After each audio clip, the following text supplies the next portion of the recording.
Bonjour à tous, heureux de vous retrouver depuis Lourdes alors que les évêques de France sont réunis en assemblée plénière comme au début de tous les mois de novembre pour leur assemblée d'automne. Nous en profitons pour retrouver l'évêque du lieu, Monseigneur Jacques Perrier, bonjour. Bonjour. Évêque de Tarbes et Lourdes. Un très bref mot d'ailleurs sur le travail de ces 120 évêques de France réunis. Il y a un dossier qui retient plus particulièrement votre attention ? Non, je crois que ce qui est le plus intéressant, c'est de voir qu'il y a 3 dossiers très importants. L'avenir de la planète, les communautés chrétiennes et le dimanche. Et donc, quel lien vous faites entre tout ça ? Eh ben, c'est que finalement, les 3 intéressent à la fois la foi et la société. Même le dimanche, ça intéresse la société. Et la planète, ben, peut-être les chrétiens... héritiers de la tradition biblique ont peut-être aussi quelque chose à y dire et à y faire. Alors on va revenir justement sur toutes ces thématiques à travers la vie de votre diocèse. Dans notre émission, nous aurons évidemment l'occasion de parler des sanctuaires de Lourdes, puisque c'est la notoriété mondiale fait qu'il y a près de 6 millions de visiteurs, de pèlerins qui viennent.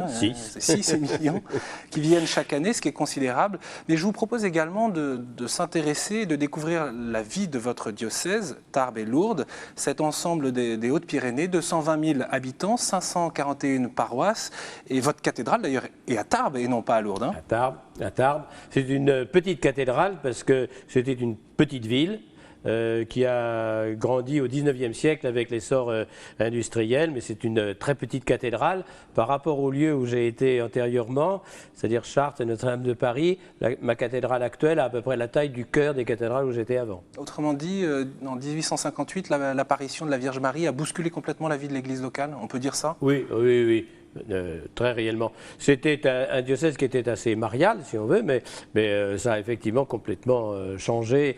Et les gens imaginent que le diocèse de Tarbes et Lourdes est un grand diocèse. Alors non, c'est un petit diocèse. Comme beaucoup des diocèses du sud-ouest, tous les diocèses qui m'environnent sont des diocèses comme ça, à environ 200 000 habitants. L'une des actualités immédiates, le 6 novembre, c'est le Radio-Don pour soutenir Radio Présence, le réseau, et aussi Radio Présence Lourdes-Pyrénées. Que représente pour vous une radio diocésaine ? Ce Radio-Don, c'est l'appel à la générosité des auditeurs pour soutenir financièrement la radio. Nous avons ici un concept qui est très particulier, qui est unique en France. C'est-à-dire que nous avons un réseau propre à 7 diocèses de la même province, avec comme pôle principal Toulouse, mais avec des décrochages pour chacun de nos diocèses. Et pour le complément de programme, nous recourons à la banque de programme de la COFRAC. Donc nous sommes un système à trois échelons, si j'ose dire. Une banque nationale, un réseau provincial et des décrochages, 4 heures quotidiennes diocésaines. Et ça, je crois que c'est très important, parce que ça va dans la dynamique actuelle, je crois, de l'Église en France, qui est d'agir beaucoup par province. De même qu'au civil, on voit bien que la région a de plus en plus d'importance. Et ça, c'est unique en France. Et l'enjeu de la radio ? Et le président, la Radio-Don de samedi, c'est pour l'ensemble des radios de ces 7 diocèses. Donc, ces radios ont besoin de la générosité pour vivre ? Ah ben certes, comme tous ces médias, aussi, il y a le fonds de soutien à l'expression radiophonique qui a résisté à toutes les restrictions budgétaires successives, subventions publiques, aux radios associatives, ce qui est non lucratif. Mais sinon, pour le reste, ça vit exclusivement des dons. Mais c'est comme toute l'Église. Comme l'Église vit du denier de l'Église, et bien, de même, les radios diocésaines, elles vivent des dons des auditeurs. Qui ne sont pas forcément, d'ailleurs, uniquement des catholiques pratiquants. Monseigneur Perrier, je vous propose de rejoindre l'ensemble paroissial des baronnies. On va retrouver des religieuses que vous avez appelées pour venir en appui des prêtres diocésains. D'ailleurs, des religieuses qui appartiennent à la congrégation de l'Immaculée Conception de Notre-Dame de Lourdes. Il y a un lien spirituel. Oui, il y a un lien, tout à fait. Par contre, ces religieuses, elles ne sont pas d'ici. Elles sont latino-américaines ou africaines. Tout de suite, donc, direction les baronnies pour découvrir cette proximité de l'Église que ces sœurs essayent de vivre. Je passe plus de temps dans la voiture qu'à la maison. D'origine brésilienne, Sœur Sonia exerce depuis 10 ans sa mission apostolique dans les baronnies, cette région des Hautes-Pyrénées. Ses routes sinueuses, Sœur Sonia a fini par s'y habituer, tout comme les villageois ont fini par s'attacher à la présence de la congrégation de l'Immaculée Conception de Notre-Dame de Lourdes. Aujourd'hui, la journée est consacrée aux visites de fidèles, une visite très attendue car dans ces villages où le prêtre n'est plus présent tous les jours, les sœurs maintiennent la présence permanente de l'Église. bonjour. Il y aura la messe la Toussaint. Voulez-vous que je passe pour vous Spirituellement, elles nous empêchent la foi de s'éteindre. Et elles essaient de la faire progresser. Mais je pense qu'elles ont une tâche très, très difficile. Le village sans cette communauté n'aurait plus cette vie spirituelle. Il vivrait, mais il vivrait d'une manière de plus en plus païenne. Et c'est là que moi je dis que ça aurait été un désert parce que ceux qui voulaient une messe, ils auraient été ailleurs. Encore faut-il avoir la force et l'énergie d'y aller, car pour les personnes âgées ou les malades, faire plusieurs kilomètres pour assister à la messe peut être très difficile. J'ai un cancer dans le foie, une boule qui s'est posée sur les voies biliaires et qui me pose des problèmes. Dans la mesure du possible, je me déplace le dimanche, mais quand je ne peux pas, elles viennent ou m'amènent la communion. C'est important, oui, d'avoir ce soutien de la foi comme ça. Une fois par semaine, c'est sûr qu'on sort de chez nous exclusivement pour aller voir les gens. En plusieurs villages, nous sommes 3 et on se partage entre le côté l'Est, l'Ouest et l'Est. Les sœurs veillent sur une communauté de 2300 habitants répartis dans 26 villages.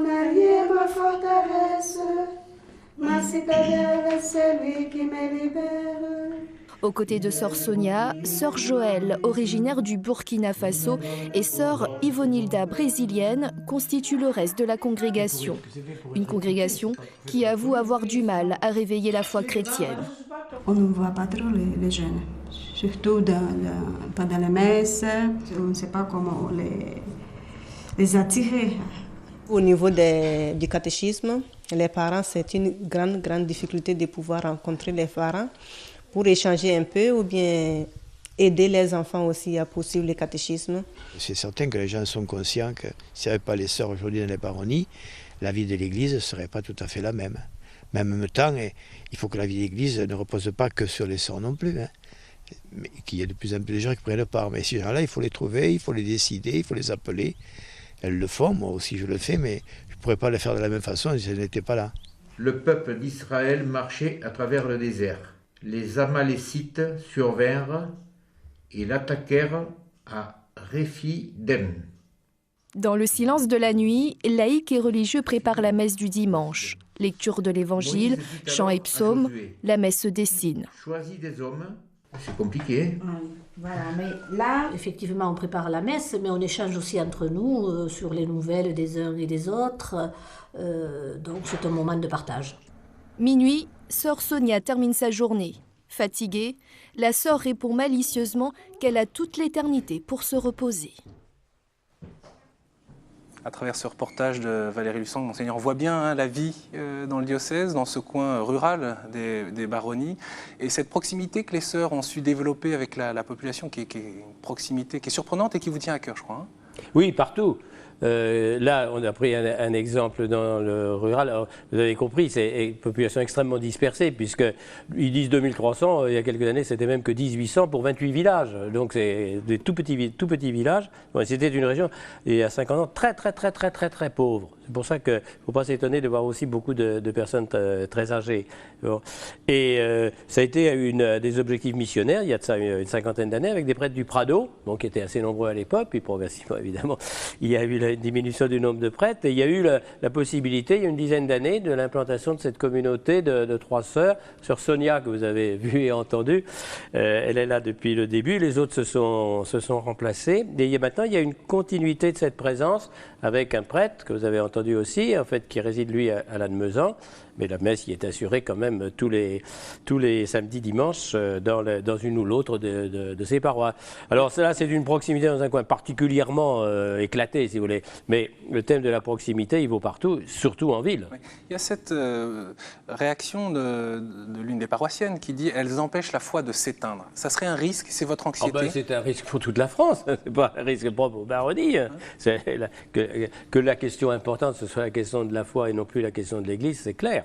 Bon, et comment on lutte contre ça, je crois que justement, dans le diocèse de Tarbes? Je crois que justement, la proximité, c'est-à-dire le simple fait de s'intéresser aux gens Hein, c'est pas tellement fréquent aujourd'hui de s'intéresser aux gens gratuitement, sans vouloir leur vendre quelque chose et sans vouloir leur imposer une idéologie. C'est pas si fréquent que ça. Et je pense que c'est un des signes évangéliques. Et donc le thème de la proximité, je crois qu'il est très évangélisateur. Comment on la développe? Je crois que vous souhaitez justement ces petites communautés fraternelles, simples, d'échange, ces petits groupes de prière. La dynamique ou le slogan du diocèse là, de ces années-ci, mais sur 10 ans, c'est essayer de créer partout le maximum comme ça de petites bulles d'oxygène. Ça peut être en rural, ça peut être en ville, peu importe, etc. Quelle que soit la base, mais enfin de petites cellules de vie chrétienne où il y ait à la fois la parole de Dieu, la prière, le souci des autres, de l'environnement, la prise en charge mutuelle, un lieu d'accueil. Bon. Après, quelle que soit la base, ça n'a pas d'importance, ça. Et sur quoi ça repose? Quelles sont les fondations de ces petits groupes, justement je crois que, 1, la parole de Dieu, 2, quand même, une référence plus ou moins lointaine à la paroisse, aux prêtres, etc. Ce n'est pas des communautés parallèles, si vous voulez. Hein, mais c'est des petits lieux, bon, et puis... Où les chrétiens doivent apprendre à se retrouver, en fait. Oui. Ça dépend d'eux, de leur initiative, de leur volonté. On peut aussi les susciter, ou on peut proposer à des groupes qui, par exemple, je ne sais pas quoi, prient le rosaire, ou bien au contraire se réunissent pour une réflexion sur un texte ou un autre, développer un peu davantage, essayer d'être une communauté...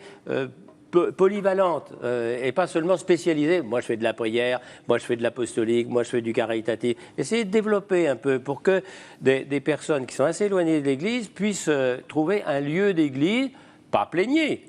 C'est la paroisse, c'est le diocèse. C'est pas toujours facile pour des petits groupes locaux dans un village ou un groupe de village de s'ouvrir à d'autres, parce qu'en ville, c'est peut-être je ne sais pas, peut-être plus facile parce qu'il y a beaucoup de monde. Dans les villages, tout le monde se connaît. Donc, aller voir celui qui ne croit pas ou celui qui ne va pas à l'église, c'est pas forcément évident. Oui, mais en même temps, bon, les gens se connaissent. À la faveur, là, bon, je vois dans les baronnies, elles utilisent beaucoup la préparation des Eucharisties. Bon, où des gens peuvent venir pour une préparation. On va parler des intentions de prière, on lira un peu la Bible, etc. C'est l'occasion d'une catéchèse. Ça peut être aussi l'occasion d'une catéchèse. C'est presque plus difficile à susciter en ville. Parce qu'il y a toujours en ville l'illusion, mais ça c'est vrai pour toute la France, on dit en ville, tout à l'heure, on aura toujours des prêtres. Bon. Tandis que dans le rural, moi j'étais évêque de Chartres, j'avais bien repéré ça aussi. Dans le rural, les gens savent qu'il faut qu'ils se prennent en main. Sinon, il ne faut pas vivre en campagne. Si on reste en campagne, il faut se prendre en main. Y compris chrétiennement. Il y a ce tour de veille spirituelle que vous avez mis en place dans votre diocèse. Il faut que vous nous en parliez, puisque en ce moment, eh bien, le diocèse est en train de le vivre. Chaque dimanche, une paroisse se passe le flambeau, si je puis dire, pour cette veille spirituelle. Il y a ces symboles, une lanterne, une Bible, une icône, un cahier de prière. Et de paroisse en paroisse, cette veille de prière va parcourir l'ensemble du diocèse. Vous avez parfaitement résumé. Alors, pour quelle raison? Qu'est-ce que vous espérez? On peut d'ailleurs dire que la semaine prochaine, cette veille de prière, eh bien, elle sera à la charge de l'ensemble des baronnies qu'on voyait à l'instant à travers leur portage de Valérie. C'est à la fois d'insister sur la dimension de la prière, et ça je crois que c'est de plus en plus vrai. Il faut donner le signe... Parce qu'on ne prie pas suffisamment ou on prie mal Non, il faut donner effectivement le signe de la prière. Tous nos papes nous ont rappelé ça. Notre singularité absolue, c'est quand même la prière. On peut faire beaucoup d'autres choses avec beaucoup d'autres langues, mais enfin, il y a une activité qui est tout à fait particulière, qui est la prière, et ce serait quand même absurde que pour prier, les gens aillent ailleurs alors qu'ils ont un trésor spirituel. Bon. Donc l'insistance effectivement sur la prière. Et deuxièmement, l'unité du diocèse, elle peut se faire par des rassemblements, comme le pèlerinage diocésain par exemple. Qui est à Lourdes. Oui, à Lourdes, évidemment. C'est pas très loin. Même le diocèse de Tarbes-et-Lourdes a son rassemblement. Oui, et donc c'est très important, parce que c'est 5-6 000 pour 220 000 habitants. Donc c'est considérable en proportion de gens qui y participent, effectivement, et toute génération, depuis l'éveil à la fois jusqu'aux malades. Bon. On peut aussi avoir une unité du diocèse à travers des représentants, des conseils, des gens spécialisés dans tel ou tel domaine. Mais je pense qu'il y a une autre manière de réaliser l'unité, qui est la circulation. Et de se passer effectivement ce relais de prière, cette charge de la prière, de paroisse en paroisse, parce qu'à l'intérieur d'un même département, les gens ne se connaissent pas. Les gens qui sont dans la montagne ne connaissent pas forcément du tout les gens de la plaine, les gens d'une vallée, pas ceux d'une autre. Et donc, ils vont les uns chez les autres au fur et à mesure, et ils se transmettent ces 4 symboles que vous avez présentés, dont le 4e, qui est un livre non pas de prières toutes écrites, mais de prières qui s'écrivent de semaine en semaine. Et les uns prient pour les autres? Non, ils vont au fur et à mesure constituer ces archives de la prière du diocèse de Tarbes-et-Lourdes de l'année 2010 pour montrer que l'histoire de l'Évangile, l'histoire de la foi, elle se poursuit. Elle n'est pas toute écrite. Et vous souhaitez que ce tour de veille spirituel il continue au-delà d'un an ou Non, c'est une impulsion que vous donnez? Non, c'est un truc sur un an. On verra après ce qu'on fera, mais c'est un contrat d'un an. Je voudrais que vous nous parliez du catéchuménat, des conversions, puisque ici à Lourdes, il y a des gens qui viennent du monde entier et qui rencontrent le Seigneur, qui choisissent de demander le baptême et de devenir chrétiens. Est-ce qu'il y a une grâce de Lourdes aussi pour ceux qui sont proches de Lourdes? Ou est-ce qu'on est très affairé aux affaires économiques, à l'accueil des touristes, des pèlerins, aux affaires hôtelières et aux restaurants? Ça, c'est très complexe et il faudrait interroger les gens du lieu. Je crois que les gens de Lourdes eux-mêmes sont très pudiques là-dessus, mais ils sont très, très attachés à Lourdes, au sanctuaire, à la grotte, à Bernadette, etc. Ils ne le diront pas forcément, mais c'est très réel. Pour le diocèse, non, le rythme d'un diocèse et le rythme d'un sanctuaire, c'est tout à fait différent. Mais quand même, quel que soit le coin du diocèse, les gens sont quand même très, très attachés au sanctuaire. Mais il ne faut pas chercher à faire vivre l'ensemble du sanctuaire, l'ensemble du diocèse au rythme du sanctuaire. Ce n'est pas du tout pareil. Une paroisse, vous voyez, les baronnies, c'est des actions sur 50 ans. Bon, le sanctuaire, les gens viennent 1 jour, 3 jours, 4 jours. Donc c'est un rythme tout à fait différent. Et la plupart des chapelains des sanctuaires ne sont pas du tout des prêtres du coin. Donc il ne faut pas chercher. Mais ça, à un moment, j'ai été à Paris, j'étais curé de Notre-Dame de Paris. Bon, la cathédrale Notre-Dame de Paris, ce n'est pas la pastorale ordinaire des paroisses de Paris. Le catéchuménat, donc j'y reviens à ma question, dans le diocèse, donc au-delà du sanctuaire. Le catéchuménat dans le diocèse, je crois qu'il se porte satisfait? à peu près comme le catéchuménat de tous les diocèses, c'est-à-dire qu'il voit effectivement beaucoup de demandes. Rapporté à notre faible population, une bonne quinzaine de baptêmes. Je parle d'adultes, puis il y a ceux d'adolescents. Oui, parce qu'ici, c'est encore une population qui était relativement chrétienne. Donc baptisée beaucoup de gens, il y a des décalages dans le temps. Puis quand même, c'est pas nul. Hein. C'est pas nul. Puis il y a des confirmations d'adultes qui avaient été baptisés tout enfant, mais qui avaient tout largué entre-temps. Donc, c'est un catéchuménat qui est vivant. Avant d'en venir au sanctuaire, là où on se trouve, on est au cœur des sanctuaires, vos priorités missionnaires, si vous deviez les résumer en 3 mots pour le diocèse de Tarbes-Lourdes, ce que vous avez essayé de faire, ce que vous continuez d'impulser ici dans votre diocèse? Je crois qu'en avoir dit quelque chose avec cette histoire de la proximité. Hein, vous avez énoncé le très très grand nom. On est recordman pour la France des petites paroisses, puisqu'on a 540 et quelques pour 220 000 habitants. Est-ce que ça n'a jamais été restructuré? Non, mais je ne veux pas. D'ailleurs, ici, on ne supprime rien. Mais de toute façon, c'était comme ça. C'était autant de communes. Et je vais pas, on ne va pas tuer les communes, que je sache. Bon, donc ça, c'est une... il y en a qui ont eu aussi la tentation de tuer les communes, oui. Mais, c'est un autre débat. C'est un autre débat. Et donc, je crois que cette idée, quand même, de la proximité des gens, je répète, je crois que c'est ce que les gens attendent. Par ailleurs, il faut aussi donner des signes collectifs. Les médias nationaux, y compris catholiques, sont très très importants. Qu'il y a des personnalités qui s'exercent, tout ça c'est très important. Le pape c'est très important aussi. On peut saluer son courage aussi. Bon. Mais au demeurant, ce qui est important pour les gens, c'est qu'il y ait une proximité chrétienne. Et la proximité chrétienne, ça peut être de quelqu'un, un témoin, quelqu'un qui est proche d'eux. Mais si c'est quand même une petite communauté, c'est quand même plus ecclésial. Là où 2 ou 3 sont réunis en mon nom, je suis là au milieu d'eux. Et ça sera possible pour vous, quel que soit le devenir de l'Église? Ça repose sur le... C'est plus la vision personnelle là, de l'évêque, de votre expérience. Vous évoquiez votre expérience à Paris, puis après à Chartres, et puis enfin ici. Ça, c'est une décision communautaire de mon conseil. C'est pas une idée strictement individuelle. Ma question, c'est est-ce que cette proximité de l'Église, elle sera toujours possible? Parce que finalement, c'est une grande question. Chaque fois qu'il y aura 2 ou 3 chrétiens réunis au nom du Christ, l'Église sera présente. Voilà.